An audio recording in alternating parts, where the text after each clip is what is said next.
Welcome back, guys. It's Pickle here from Megacity CUC, and you guys can see this is Mohammed Maher's base. So what I'll be doing today is actually a base review of the current #1 player. So shout out to you, Risha, if you're watching this video. Hi, man. Alright, let's get started.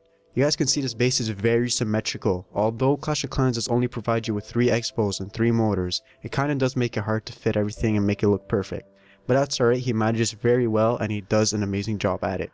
Now last season he did have a different design and it got him a couple wins, 6 defensive wins. Now you guys are like, 6? What? That's horrible. But no, guys, in the Champion League that's actually really good, especially the top players, because they barely ever get a win.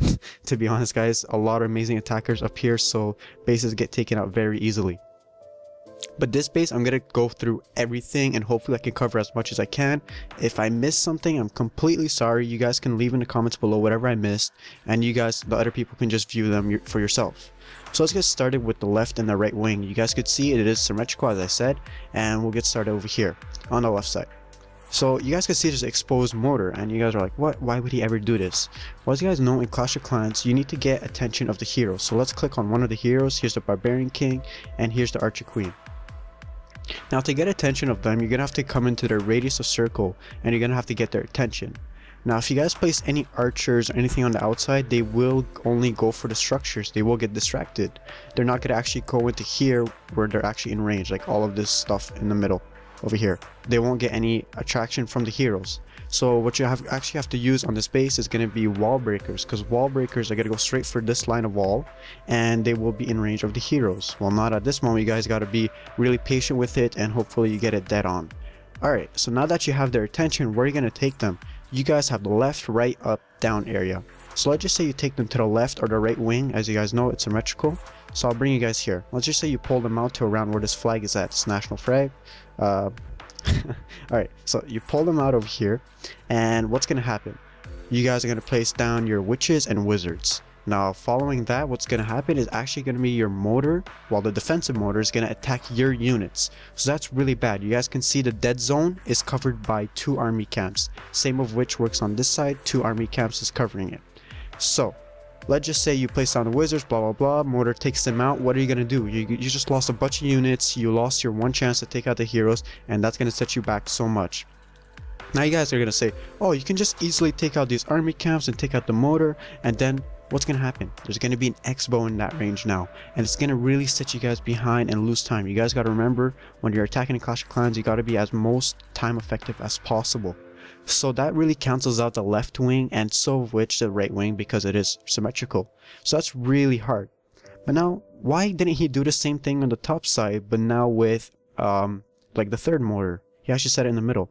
He decided to go different, but last season he did actually have a mortar in the top wing. It was kind of set differently, but this season he changed it up. He actually has his 2 expos on each wing, and he has one on the top side. So that's really good. I'll explain briefly why. Because let's just say you guys want to attack from the south, from the north. Sorry. What's going to happen is that you guys are going to have to take out these structures over here, which isn't too much of a problem, you know. But now that you get into the main core, you guys are going to have to spend so much on wall breakers that it's really not going to be worth it, because your wall breakers are not going to cooperate very well. So let's just say you take out this line of wall over here. What's going to happen next when you place down wall breakers, they're actually going to go to here, or maybe the right side, to these different compartments. You guys can see there's 4 compartments in total on each side, and after that you guys have a bunch of walls over here. Now I do know in Clash of Clans you're not supposed to stack walls. It's not really good for lower level players, but the reason you don't stack them is because wall breakers have splash damage. But in this case it completely helps him, because now the wall breakers will be going for other sets of walls. And do keep in mind, guys, you guys need more than one wall breaker to take out level 11 walls. Yes, guys. So let's just say you have level 5 wall breakers. You guys are going to need actually 3, because it needs to add up in total. So if you guys have level 6 wall breakers, you only need 2 of them to take out 1 wall. So let's move on. We covered the top wing. As you guys know, if you attack from there, it's going to be really hard because of the wall breakers, and you have an expo that's going to be taking out any troops that you place to come down here. So you're going to have to take out all of these excess structures on the outside before you can actually place on your wizards and whatnot, which the expo is going to probably take them out. Next thing we have is the right and left wing is kind of canceling you out because of the motor, and same thing goes for the walls. It's going to be fairly hard to attack. So basically this base design, what it essentially does is forces you to attack from the south side. Now if we look on the south side, he doesn't have his expos pointed there, maybe a little of these two. He doesn't have any motors other than this middle one, which isn't even centralized, which kind of does suck, but he can't do much about it. That's Clash of Clans. And then all he has is his expos and his wizard towers that are really essential here. Now you guys are like, what? Why? Alright, so the reason is he put his best of the best of defensive structures down here.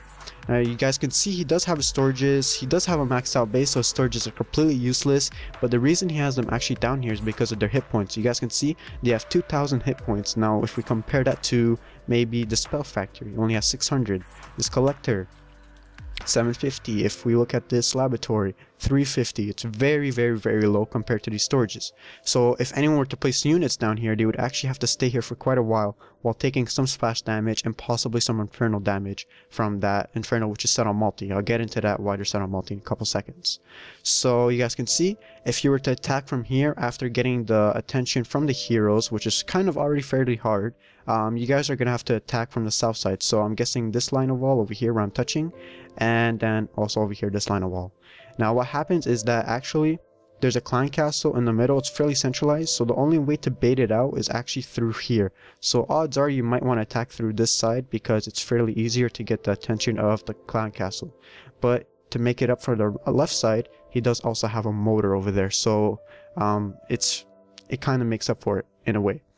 Now let's look at the cannon compared to the archer tower. They both have the same damage per second. Now the reason is he has all of these archer towers in the main core is actually because if you look at the specialty of archer towers is that they target ground and air. So if ever gets any dragons coming up versus him, because there are some amazing dragon players in the top leaderboards. There's actually like Prez, who's really good with dragons, and he can possibly take out this base, but more of which he would probably get 50% from the outside because this base is just way too buffy on the center.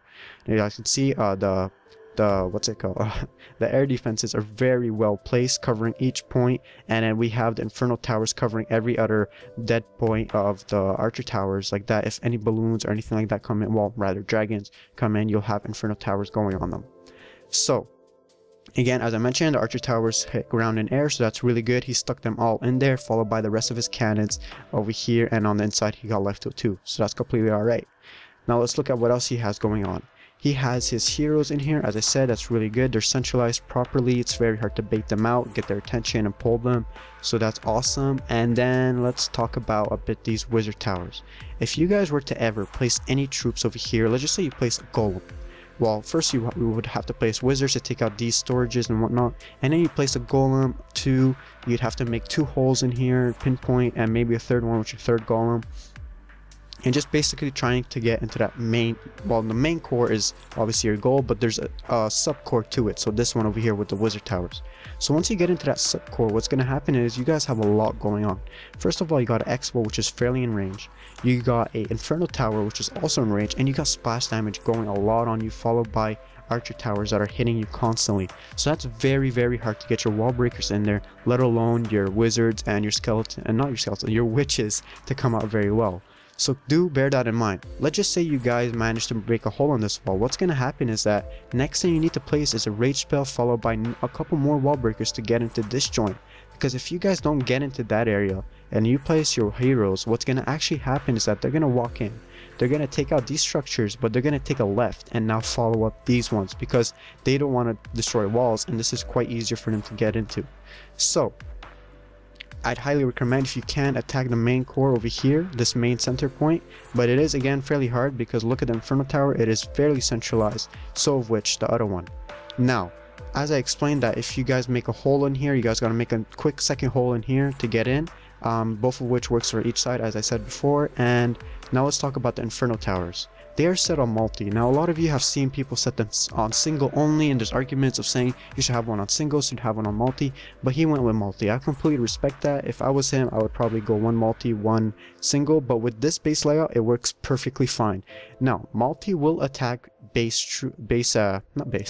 air troops. So you guys can see the next update will be having level 6 minions, so you guys might see that in the top player leaderboards of them using it to get some trophies. You never know. So Inferno Towers set on multi is actually good for him. Now the reason is, most of the time this base is anti-hero, so it's basically guiding the heroes to go somewhere else. So the odds are the hero won't go to the main core.